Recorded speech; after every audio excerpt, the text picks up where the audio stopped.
En Laponie, le péril du changement climatique pour les éleveurs de rennes. Avant, la menace venait des lynx, des carcajous et autres aigles des forêts. Lorsque l'hiver, les rennes partaient en transhumance sur les terres glacées de Laponie suédoise pour trouver de quoi se nourrir. Maintenant, le danger c'est le changement climatique qui force les éleveurs Margrethe Gillström et son mari Daniel Wiklund à chercher toujours plus loin de nouveaux itinéraires pour trouver le lichen, principale source de nourriture des cervidés en hiver. Une errance qui bouscule les traditions séculaires de la minorité autochtone Sami, seule autorisée à élever des rennes en Suède, et qui coûte en temps et en argent. En ce matin de février, sous des températures frôlant les -20 degrés, le couple, qui élève des centaines de rennes, surveille son troupeau s'enfonçant dans les terres boisées et enneigées riches de la précieuse mousse. Cette année, ils ont dû faire un parcours plus long qu'à l'accoutumée pour trouver un terrain, comme ce flanc de collines enneigées aux confins d'Örnsköldsvik, nord, sur les bords de la mer Baltique. Le trajet a pris 2 fois plus de temps. Le plus grand problème aujourd'hui, c'est le changement climatique, explique Margrethe, 39 ans. Lorsque les chutes de neige étaient régulières, ses parents pouvaient planifier les déplacements de leurs rennes, suivant les mêmes itinéraires année après année, au gré des changements de saison. Désormais, la transhumance et l'errance des rennes en montagne et dans la plaine se heurtent aux fantaisies de la météo, qui fait alterner périodes de froid et de redoux, gelant le sol d'épaisses couches de glace et empêchant les rennes d'accéder au lichen.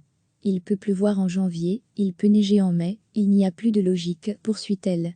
En janvier, les températures ont été jusqu'à 10 degrés supérieures aux normales saisonnières dans le nord du royaume, indique l'Institut météorologique suédois.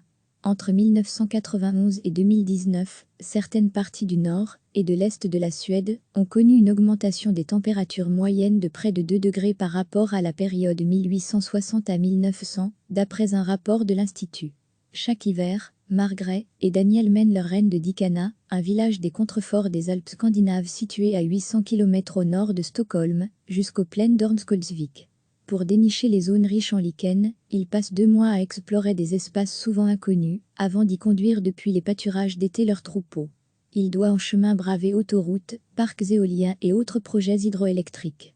Tantôt en camion, pour transporter le cheptel sur la parcelle d'hiver, tantôt en motoneige à travers les forêts, ils suivent aussi les cervidés à l'aide de colliers GPS.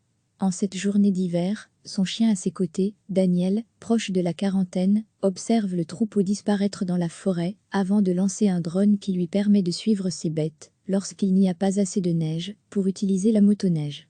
Munie de haut-parleurs, la machine émet des aboiements, pour avertir le troupeau d'une zone de danger comme les routes ou les éoliennes, dont le bruit effraie les rennes.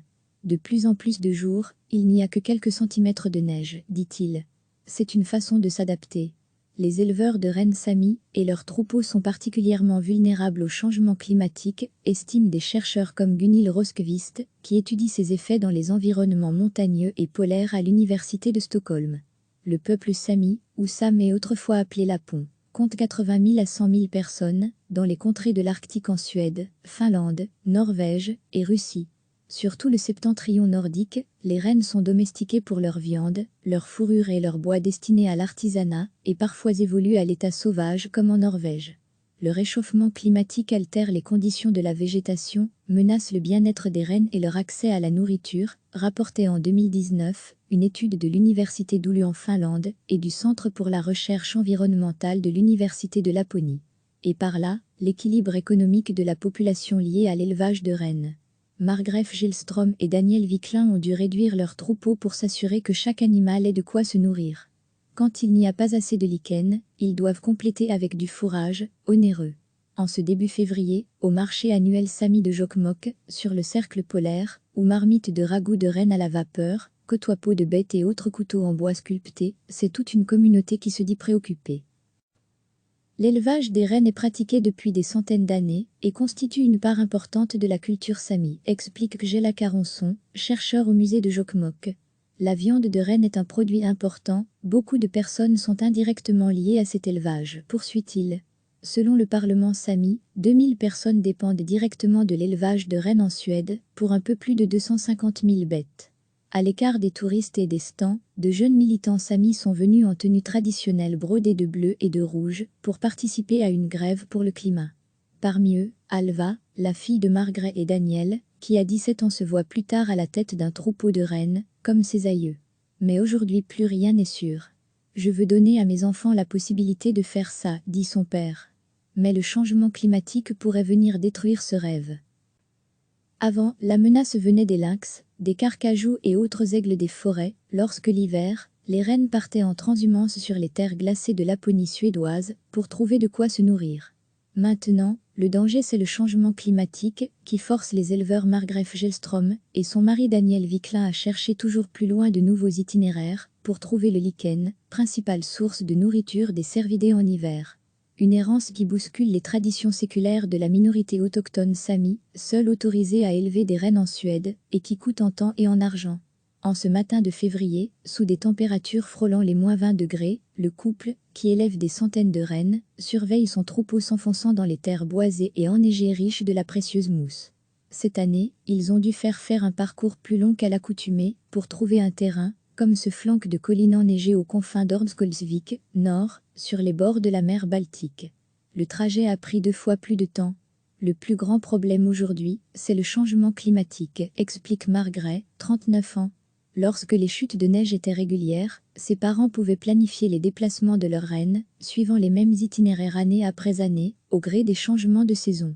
Désormais, la transhumance et l'errance des rennes en montagne et dans la plaine se heurtent aux fantaisies de la météo, qui fait alterner périodes de froid et de redoux, gelant le sol d'épaisses couches de glace et empêchant les rennes d'accéder au lichen.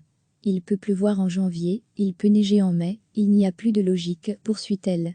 En janvier, les températures ont été jusqu'à 10 degrés supérieures aux normales saisonnières dans le nord du royaume, indique l'Institut météorologique suédois. Entre 1991 et 2019, certaines parties du nord et de l'est de la Suède ont connu une augmentation des températures moyennes de près de 2 degrés par rapport à la période 1860 à 1900, d'après un rapport de l'Institut. Chaque hiver, Margrethe et Daniel mènent leurs rennes de Dikana, un village des contreforts des Alpes scandinaves situé à 800 km au nord de Stockholm, jusqu'aux plaines d'Ormskolsvik. Pour dénicher les zones riches en lichen, ils passent 2 mois à explorer des espaces souvent inconnus, avant d'y conduire depuis les pâturages d'été leurs troupeaux. Il doit en chemin braver autoroutes, parcs éoliens et autres projets hydroélectriques. Tantôt en camion, pour transporter le cheptel sur la parcelle d'hiver, tantôt en motoneige à travers les forêts, ils suivent aussi les cervidés à l'aide de colliers GPS. En cette journée d'hiver, son chien à ses côtés, Daniel, proche de la quarantaine, observe le troupeau disparaître dans la forêt, avant de lancer un drone qui lui permet de suivre ses bêtes, lorsqu'il n'y a pas assez de neige, pour utiliser la motoneige. Munie de haut-parleurs, la machine émet des aboiements, pour avertir le troupeau d'une zone de danger comme les routes ou les éoliennes, dont le bruit effraie les rennes. De plus en plus de jours, il n'y a que quelques centimètres de neige, dit-il. C'est une façon de s'adapter. Les éleveurs de rennes Sami et leurs troupeaux sont particulièrement vulnérables au changement climatique, estiment des chercheurs comme Gunhild Rosqvist, qui étudie ces effets dans les environnements montagneux et polaires à l'université de Stockholm. Le peuple Sami, ou Sam est autrefois appelé Lapon, compte 80 000 à 100 000 personnes, dans les contrées de l'Arctique en Suède, Finlande, Norvège et Russie.